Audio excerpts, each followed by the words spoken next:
I just feel like it's so close, but yet so far at times. Here's 10 things related to features and functionality that the 2K devs could put into the game to make sure that 2K22 is a hit.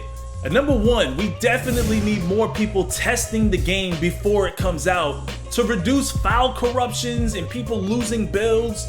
We need to probably reduce the size of the city if that has to be done in order to make sure that things function properly.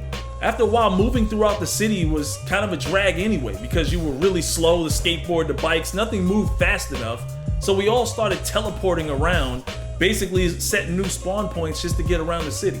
Either reduce the size of the city or give us faster rides that we can get around quicker. Me personally, I feel like there's just too much going on in the city for it to load, and it was a big problem for the first 2 months the game was out. It was lagging, everything was choppy. I couldn't play on no other server but my Eastern servers. Anytime I went to the Western servers, my shot was terrible. I couldn't do anything anywhere else. You had to make sure you play with friends on your side of the country in order for it to function properly. And number two, this one's kind of personal for me. I've been saying this for years. Not everybody agrees with this, but I strongly believe that matchmaking should be the primary feature for multiplayer in 2K. If you make the city smaller and you reduce the amount of courts for each affiliation, maybe 2 or 3 courts, and you just set that up for random games or, you know, maybe tournament games, people that want to keep playing each other, that would be fine for that. But then you had matchmaking with multiple locations for each affiliation. Let's just say each affiliation had 4 or 5 different court environments that you could play in, where you could select to play 1v1 to 5v5, but you still could play in the other environments at the other affiliations, especially during rival days. I just think that would make things function a lot better.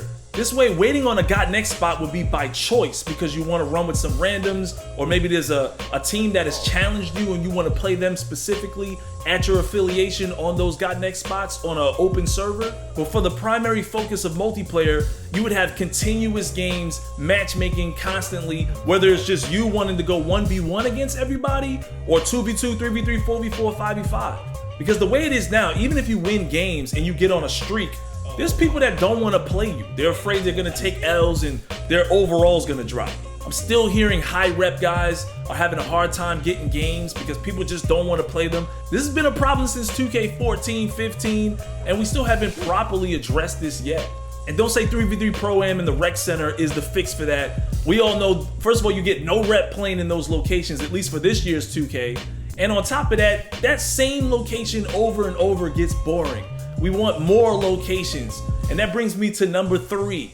We need multiple locations for the rec center. At least if we're gonna keep that feature in the game. If you go my route and go with matchmaking from 1v1 to 5v5, you won't have a problem there because you can put a bunch of locations in there, especially since 2K has all of these locations from previous 2Ks. But if not, if we have the same rec center again, it's been the same rec center for the last 4 2Ks. 2K19, 2K20, current gen 2K21, and next gen 2K21 as well. Currently, the rec center is the best place to rep up, but unfortunately, it just gets boring playing in that same location for a whole year trying to rep up to Elite or Legend. And number 4, we need to balance the My Player builder, especially for 2K21 next gen. Power forwards were the primary position where you can max out all your badges. For example, PGs could only max out finishing, shooting, and dribbling, but they have to sacrifice a lot on defense. I suggested that be the same for all positions. Maybe you can only really truly max out 3 categories, but you have to sacrifice a little bit in at least the 4th category. This will allow for more diversity among the builds and some realistic limitations for every position.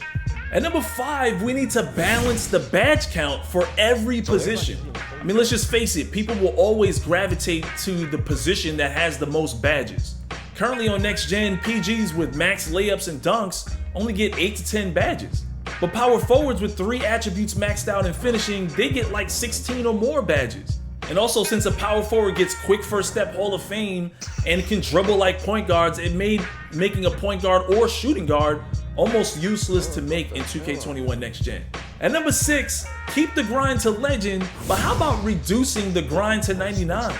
In my experience, people will make more builds and feel less trapped if they make a mistake on a build, or even worse, if they end up losing or accidentally deleting a build. Since you guys don't want to reduce the price that it costs to make builds, if you just reduce the 99 grind, people are still going to make more builds. And it'll just make the game a lot more fun because you just have a lot more to work with. And number 7, I can't believe I'm still saying this, but allow different face scans for different builds. Why is it that if you make a Shaq build and he looks like Shaq, but you want to switch to your Steph Curry build because you want to run point, but now you're running around looking like a 6'3 Shaq? Like, why is that the case? You shouldn't have to modify your face scan every single time. And I know y'all giving us the tools to have our faces in the game by using our cell phones, but there's a lot of people out there that make builds to look like other NBA players. You should be able to have a different face scan for each one of your builds. It's like that for WWE games, any other game where you can customize your character's face. You have different faces for different builds or different archetypes, whatever it is that you make in these different games. Why is that not the case in 2K? And number 8, this was a request from a lot of different people in the community, but we need better endorsements to make more VC in my career.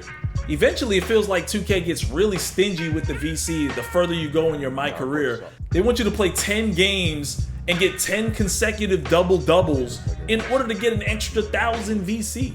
That doesn't just sound ridiculous, it is absolutely ridiculous. If you're not earning enough VC, you're not buying a whole lot of gear that you guys are always advertising and swags and all the different stuff throughout the city.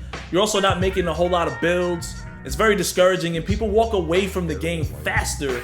They're not earning enough VC and able to use it in the ways they want to. At number 9, here's an idea. How about transfer a bad build's progress to a brand new build? If you make a bad build that's a 95 to like a 98 overall, but you feel like you could have made them a little bit better and you make a new build, you should be able to transfer the progress from that build to the next one. Therefore eliminating the previous build, but at least now you don't feel so bad. You was able to transfer it to a better version of the build you were currently making.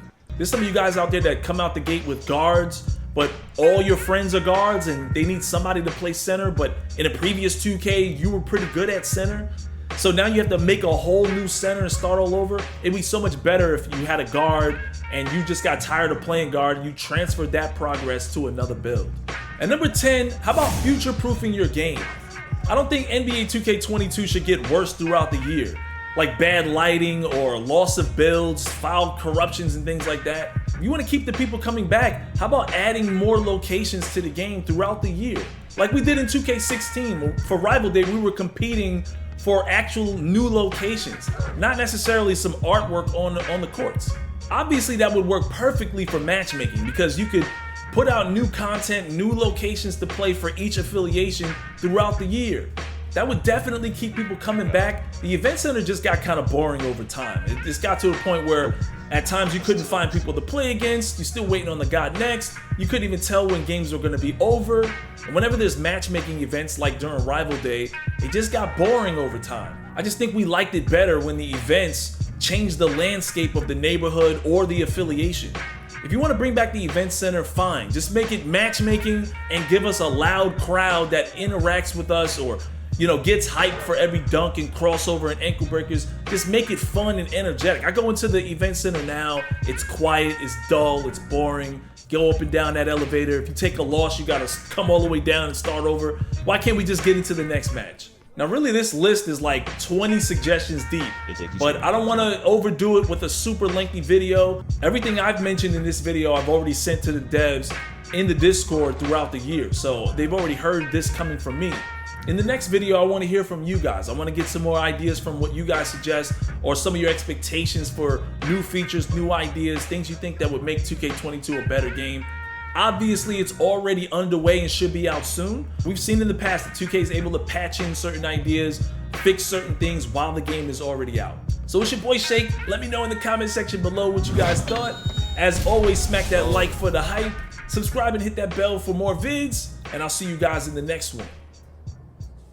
Number 1 on my gameplay list is perimeter defense. We need a buff to clamps and bump animations on the perimeter. Of course, dunking is out of control on next gen. We're gonna get to that, but that wouldn't even be a problem if you could at least slow people down on the perimeter. There are so many moments and times where you're in position